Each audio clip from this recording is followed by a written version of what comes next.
Hello all, സംസാരിക്കുന്നത് Nasif Ahmed, Helen ഹാപ്പിനെസ്സിനെ consultant psychologist ആണ്. നമ്മൾ ഇന്ന് സംസാരിക്കുന്നത് ഈ അടുത്ത് നമ്മുടെ ക്ലിനിക്കിലേക്ക് വന്ന ഒരു കേസിനെ കുറിച്ചാണ്. വളരെ സാധാരണക്കാരനായ ഒരാളായിരുന്നു നമ്മുടെ ക്ലയൻ്റായിട്ട് ക്ലിനിക്കിലേക്ക് വന്നിട്ടുണ്ടായിരുന്നത്. ആള് അത്യാവശ്യം സങ്കടത്തിലാണ്, ഭയങ്കര ബുദ്ധിമുട്ടിലാണെന്ന് കാണുമ്പോൾ തന്നെ നമുക്കറിയാം.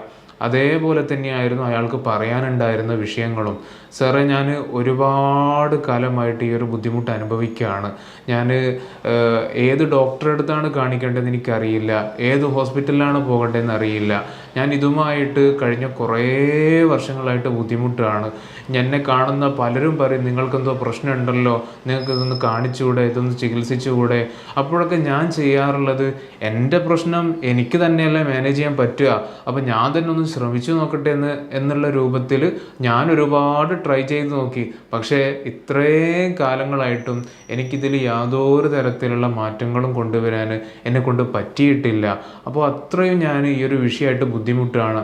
അപ്പോൾ എന്താണ് വിഷയം എന്ന് ചോദിച്ച സമയത്താണ് അയാൾ പറയുന്നത്, അയാൾ ഒരു മുസ്ലിമാണ്. അയാൾ നിസ്കാരം, അതേപോലെ നിസ്കാരത്തിൻ്റെ കാര്യങ്ങളൊക്കെ പതിവായിട്ട് ചെയ്യുന്ന, അതിനൊക്കെ നന്നായിട്ട് ശ്രദ്ധിക്കുന്ന ഒരാളാണ്. അപ്പോൾ ഇയാളുടെ ആരാധനാ കർമ്മങ്ങളിൽ ഇയാൾക്ക് സ്ഥിരമായിട്ട് ഭയങ്കരമായിട്ടുള്ള പ്രശ്നങ്ങളാണ്. ഒന്നാമത്തെ പ്രശ്നം എന്താണെന്ന് ചോദിച്ചാൽ, നിസ്കാരത്തിന് വേണ്ടിയിട്ട് നമ്മൾ അംഗശുദ്ധി വരുത്തുമല്ലോ, വുളു എടുക്കുക. അപ്പോൾ അതിൽ തന്നെ ഇയാൾക്ക് ഭയങ്കരമായിട്ടുള്ള സംശയങ്ങളാണ്. ഓരോ തവണ ചെയ്യുന്ന സമയത്തും അതിൻ്റെ എണ്ണത്തിൽ 3 തവണയാണോ കഴുകിയത്, അല്ല 3 തവണയായിട്ടില്ലേ, കഴുകുന്ന സമയത്ത് വെള്ളം എല്ലാ ഭാഗത്തേക്കും എത്തിയിട്ടില്ലേ. അപ്പോൾ ഇങ്ങനെയൊക്കെ സംശയങ്ങൾ ഉണ്ടാകുമ്പോൾ ആ ഒരു അംഗശുദ്ധിയുമായിട്ട് നിസ്കരിച്ചാൽ നിസ്കാരം ശരിയാകുമോ, അങ്ങനെ ശരിയാകാത്ത നിസ്കാരവുമായിട്ട് ഞാൻ പോയാൽ അത് പടച്ചവൻ അത് സ്വീകരിക്കുമോ, ഇങ്ങനെ തുടങ്ങിയിട്ടുള്ള ഒരുപാട് സംശയങ്ങളാണ് ഇയാളൊന്ന് അംഗശുദ്ധി വരുത്താൻ വേണ്ടി നിൽക്കുമ്പോഴേക്ക് ഇയാളുടെ മനസ്സിലേക്ക് വരുന്നത്. അപ്പോൾ അതുകൊണ്ട് തന്നെ സാധാരണ എല്ലാവരും ഒരു 2 മിനിറ്റാണ് ഈ അംഗശുദ്ധിക്ക് വേണ്ടി എടുക്കുന്നതെങ്കിൽ ഇയാളൊരു 15 മിനിറ്റോളാണ് ഇയാൾ എടുക്കുന്നത്.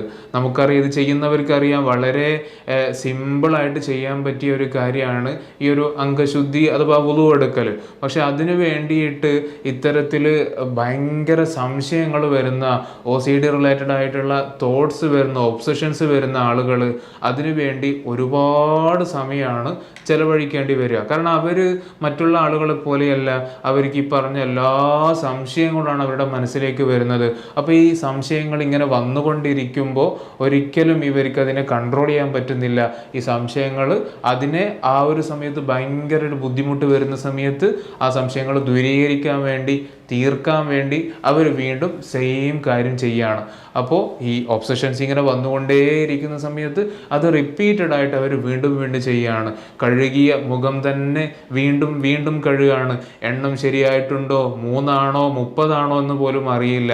അല്ലെങ്കിൽ കഴുകുന്ന സമയത്ത് എല്ലാ ഭാഗത്തേക്കൊക്കെ വെള്ളം എത്തിയിട്ടുണ്ടോ. അപ്പോൾ മുഖം എങ്ങനെയെങ്കിലുമൊക്കെ കഴിഞ്ഞാൽ പിന്നെ അടുത്തതായിട്ട് കഴുകാനുള്ളത് കയ്യിൻ്റെ കാര്യങ്ങളാണ്. അപ്പോൾ കൈ കഴുകുന്ന സമയത്തും ഇതേ സംശയങ്ങൾ വരികയാണ്. അപ്പോൾ ഇങ്ങനെ ചുരുക്കി പറഞ്ഞാൽ, ഇയാൾ എവിടെന്നെങ്കിലുമൊക്കെ വുളു എടുക്കുന്ന സമയത്ത് ആളുകളൊക്കെ നോക്കുകയാണ്, എന്താണ് ഇയാൾ ഇങ്ങനെ വുളു എടുക്കുന്നത്, ഇയാൾക്ക് ഭയങ്കര വസ്വാസാണല്ലോ എന്നൊക്കെ ഇയാളുടെ വീട്ടുകാർ തന്നെ പറയാറുണ്ട്. പക്ഷേ അപ്പോഴൊക്കെ ഇയാൾ ഞാനെന്താണ് കറക്റ്റായിട്ട് ചെയ്യാൻ വേണ്ടി ശ്രമിക്കുകയല്ലേ എന്നുള്ളൊരു മനോഭാവമായിരുന്നു ഇയാൾ വെച്ച് പുലർത്തിയിരുന്നത്. ഇയാൾക്കുണ്ടായിരുന്ന വേറൊരു കാര്യം എന്ന് പറഞ്ഞാൽ, സാധാരണ നമ്മൾ പള്ളികളിലൊക്കെ പോകുന്നവർക്കറിയാം, അവിടെ പൈപ്പുകൾ ഉണ്ടാകും, അല്ലെങ്കിൽ വെള്ളം തങ്ങി നിർത്തുന്ന ഹൗലുകളൊക്കെ ഉണ്ടാകും. അവിടെ നിന്നൊക്കെയാണ് അംഗശുദ്ധി വരുത്തുക. പക്ഷേ ഇയാളെ സംബന്ധിച്ചിടത്തോളം ആ വെള്ളമൊന്നും ഇയാൾക്ക് മതിയാകില്ല. ഇയാൾക്ക് നേരെ കുളത്തിലിറങ്ങിയിട്ട്, പള്ളിയുടെ കുളത്തിലിറങ്ങിയിട്ട് അവിടുന്ന് വുളു എടുത്താലേ, അവിടുന്ന് അംഗശുദ്ധി എടുത്താൽ മാത്രമേ ഇയാൾക്കത് മതിയാകൂ. കാരണം ആ രൂപത്തിലാണ് ഇയാൾ ഈ സംശയങ്ങളൊക്കെ വരുന്നത്. പൈപ്പിൽ നിന്ന് വുളു എടുക്കുന്ന സമയത്ത് അത് മതിയാകുമോ, വെള്ളം എല്ലാ ഭാഗത്തേക്ക് എത്തുമോ, അല്ലെങ്കിൽ വെള്ളത്തിന് എന്തെങ്കിലുമൊക്കെ പ്രശ്നങ്ങൾ വരുമോ എന്നുള്ള സംശയങ്ങൾ വരുന്നത് കൊണ്ട് ഇയാൾ എടുക്കുന്നത് ഈ കുളത്തിൽ വെച്ചാണ്. അപ്പോൾ ഇയാളോട് പണ്ട് ആരോ ചോദിച്ചു പോലും, നിങ്ങൾ കുറേ വയസ്സായല്ലോ, എന്നിട്ട് ഇതുവരെ നിങ്ങൾ ഹജ്ജിനൊന്നും പോയിട്ടില്ലല്ലോ, അപ്പം അങ്ങനെ പോകണ്ടേ? അപ്പോൾ ഇയാൾക്ക് പറയാനുള്ളത്, ഇല്ല എനിക്കിപ്പോൾ പോകാൻ പറ്റില്ല. അതിൻ്റെ ശരിയായ കാരണം ഇയാൾ ഈ ഒരു സമയത്താണ്, കൗൺസിലിങ്ങിൻ്റെ സമയത്താണ് എന്നോട് പറഞ്ഞത്.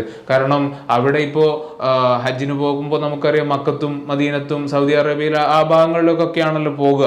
അപ്പോൾ അവിടെ ഒന്നും ഈ രൂപത്തിലുള്ള കുളങ്ങളൊന്നും കാണാനുണ്ടാവുകയില്ല.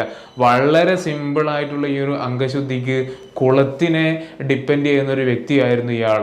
അപ്പോൾ അതുകൊണ്ട് തന്നെ ഇയാൾക്ക് അങ്ങോട്ട് പോയാൽ ഞാൻ എങ്ങനെയാണ് വുളു എടുക്കുക, എൻ്റെ അംഗശുദ്ധി ശരിയാവുമോ, അപ്പോൾ അങ്ങനെ ശരിയാകാത്ത അംഗശുദ്ധിയാൽ ഞാൻ നിസ്കരിച്ചാൽ അത് പ്രശ്നമല്ലേ, ഇങ്ങനെ തുടങ്ങിയിട്ട് സംശയങ്ങളൊക്കെ വരുന്നത് കൊണ്ട് ഇയാളെടുത്ത തീരുമാനമായിരുന്നു, അല്ല ഇയാളുടെ ഒരു നിസ്സഹായ അവസ്ഥയിൽ നിന്ന് വന്നൊരു തീരുമാനമായിരുന്നു, ഞാൻ ഇപ്പം ചെയ്യുന്നില്ല, ഹജ്ജിനൊന്നും പോകുന്നില്ല എന്നുള്ളത്. അപ്പോൾ ഇങ്ങനെ ഇത്രത്തോളം ഇയാൾ കഷ്ടപ്പെടുകയാണ്. വെറും വളരെ ചെറിയ വളരെ ലളിതമായിട്ടുള്ളൊരു അംഗശുദ്ധിക്ക് വരെ ഇങ്ങനെ കഷ്ടപ്പെടുകയാണ്. അപ്പോൾ അതൊക്കെ വരുത്തിയിടാൻ നിസ്കരിക്കാൻ വേണ്ടിയിട്ട് നിന്നാലോ അവിടെയും സ്ഥിരമായിട്ട് പ്രശ്നങ്ങളാണ്. ഇയാൾക്ക് എത്ര തവണ കൈ കെട്ടിയാലും, നമ്മൾ നിസ്കാരത്തിലേക്ക് പ്രവേശിക്കുന്ന സമയത്ത് കൈ കെട്ടുന്നത് ഇയാൾക്ക് സംശയമാണ്, അത് ശരിയായിട്ടുണ്ടോ? അതേപോലെ നിസ്കാരത്തിലേക്ക് പ്രവേശിക്കുമ്പോൾ നമ്മൾ അതിനെ കരുതും, നിയ്യത്തെന്ന് പറയുന്നത് അതിലും സംശയമാണ്, ഇത് വെച്ചത് ശരിയായിട്ടുണ്ടോ, ഞാൻ വെക്കുന്ന സമയത്ത് എല്ലാ കാര്യങ്ങളൊക്കെ പറഞ്ഞിട്ടുണ്ടോ, ഇനി പറയാതെ നിയ്യത്ത് വെച്ച് കഴിഞ്ഞാൽ ഈ നിസ്കാരം ശരിയാകുമോ? ഇങ്ങനെ തുടങ്ങിയിട്ട് അംഗശുദ്ധി വരുത്തി കഴിഞ്ഞ് നിസ്കാരത്തിലേക്ക് നിൽക്കുന്ന സമയത്ത് വീണ്ടും സംശയങ്ങളുടെ ഒരു ഘോഷയാത്രയാണ്.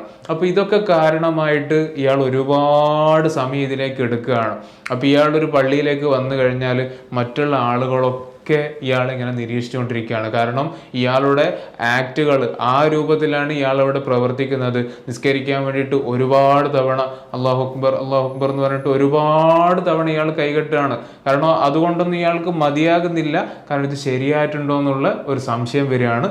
അപ്പം വീണ്ടും അതേപോലെ റിപ്പീറ്റ് ചെയ്യുകയാണ്. അപ്പോൾ ഇങ്ങനെയൊക്കെ ഒരുപാട് വർഷങ്ങളായിട്ട് കടന്നു പോകുന്ന ആളാണ്.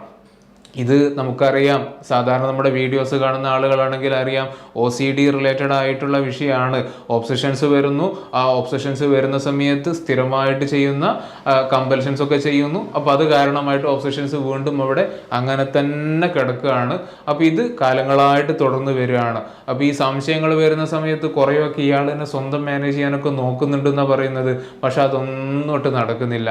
അപ്പോൾ ശരിയായ നല്ല രൂപത്തിലുള്ള ഒരു സൈക്കോ എഡ്യൂക്കേഷൻ ആദ്യമായിട്ട് ഇതെന്തുകൊണ്ടാണ് നിങ്ങൾക്ക് ഇങ്ങനെ വീണ്ടും സംശയം തോന്നുന്നത്? മറ്റുള്ള ആളുകൾക്കൊന്നും സംശയം തോന്നുന്നില്ല. ഈ സംശയം തോന്നുന്ന സമയത്ത് നിങ്ങൾ എന്തൊക്കെയാണ് കാര്യങ്ങൾ ചെയ്യാറുള്ളത്? ഈ കാര്യങ്ങൾ സ്ഥിരമായിട്ട് ചെയ്യുന്ന സമയത്ത് ഈ സംശയങ്ങൾ അവിടെ ബലപ്പെടുകയാണ് ചെയ്യുന്നത്. ഒരിക്കലും ഈ സംശയങ്ങൾ, അതിൻ്റെ റൂട്ട് കോസ് ആയിട്ടുള്ള ഈ ചിന്തകൾ അവിടെ നിങ്ങളുടെ അടുത്ത് നിന്ന് പോകുന്നില്ല. അപ്പോൾ ഈ ഒരു സൈക്കിൾ ഇങ്ങനെ പോകുന്നത് കൊണ്ടാണ് സ്ഥിരമായിട്ട് നിങ്ങൾ ഈ ഒരു പാറ്റേണിൽ ഇങ്ങനെ പോകുന്നത്. അപ്പോൾ അത് നമുക്ക് ബ്രേക്ക് ചെയ്യണം.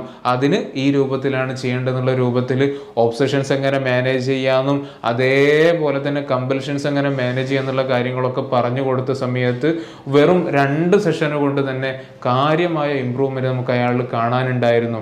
അപ്പോൾ ഇത് പൊതുവെ ഒരുപാട് ആളുകളിൽ കണ്ടുവരുന്ന കാര്യമാണ് ഈ വസ്വാസ് എന്ന് പറയുന്നത്. അത് പല രൂപത്തിലാണ് കാണാനുണ്ടാകുക. ചില ആളുകൾക്ക് ഈ ആരാധനാ കർമ്മങ്ങളിലായിരിക്കും, ചില ആളുകൾക്ക് അത് വൃത്തിയാക്കുന്ന വിഷയത്തിലായിരിക്കും. ഈ മാലിന്യങ്ങൾ നജസൊക്കെ പുറത്തു പോയിട്ടുണ്ടോ, അഥവാ അത് ശരീരത്തിലായിട്ടുണ്ടോ, ബാത്റൂമിൽ പോയാൽ എൻ്റെ ശരീരത്തിലോ എൻ്റെ ദേഹത്തോ എന്തെങ്കിലുമൊക്കെ ആയിട്ടുണ്ടോ, ഇങ്ങനെ തുടങ്ങിയിട്ട് ഒരുപാട് ഒബ്സഷൻസ് ഈ വിഷയത്തിലൊക്കെ നമുക്ക് കാണാൻ പറ്റാറുണ്ട്. പൊതുവെ ഒരുപാട് പേർ ഇതുകൊണ്ട് പ്രശ്നങ്ങൾ അനുഭവിക്കാറുണ്ട്. വളരെ നിസ്സാരമായിട്ട് നമുക്ക് ട്രീറ്റ് ചെയ്യാൻ പറ്റുന്ന ഒരു വിഷയമാണ് OCD എന്ന് പറയുന്നത്. പക്ഷേ അതുകൊണ്ട് അനുഭവിക്കുന്ന ബുദ്ധിമുട്ട് അത് അനുഭവിക്കുന്ന ആളുകൾക്ക് മാത്രമേ അറിയൂ. ഇതിൻ്റെയൊക്കെ വിഷയം എന്ന് പറഞ്ഞാൽ പുറത്തൊരാളോട് പറയാൻ പറ്റില്ല, ഞാൻ ഇങ്ങനെയൊക്കെയാണ് എൻ്റെ ഉള്ളിൽ നടക്കുന്നത്, ഇങ്ങനെയൊക്കെയാണ് എൻ്റെ ചിന്ത പോകുന്നത് എന്ന് വരെ അവർക്ക് പറയാൻ പറ്റാത്ത രൂപത്തിൽ അങ്ങേയറ്റം ഭയങ്കര കഷ്ടപ്പാടിലായിരിക്കും അവർ മുന്നോട്ട് പോകുന്നുണ്ടാവുക.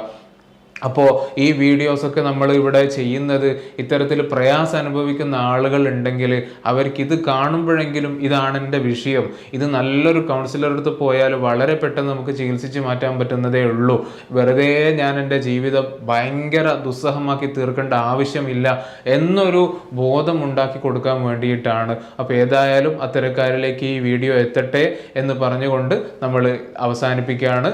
അടുത്തൊരു ടോപ്പിക്കുമായിട്ട് നമുക്ക് വീണ്ടും കാണാം. Goodbye.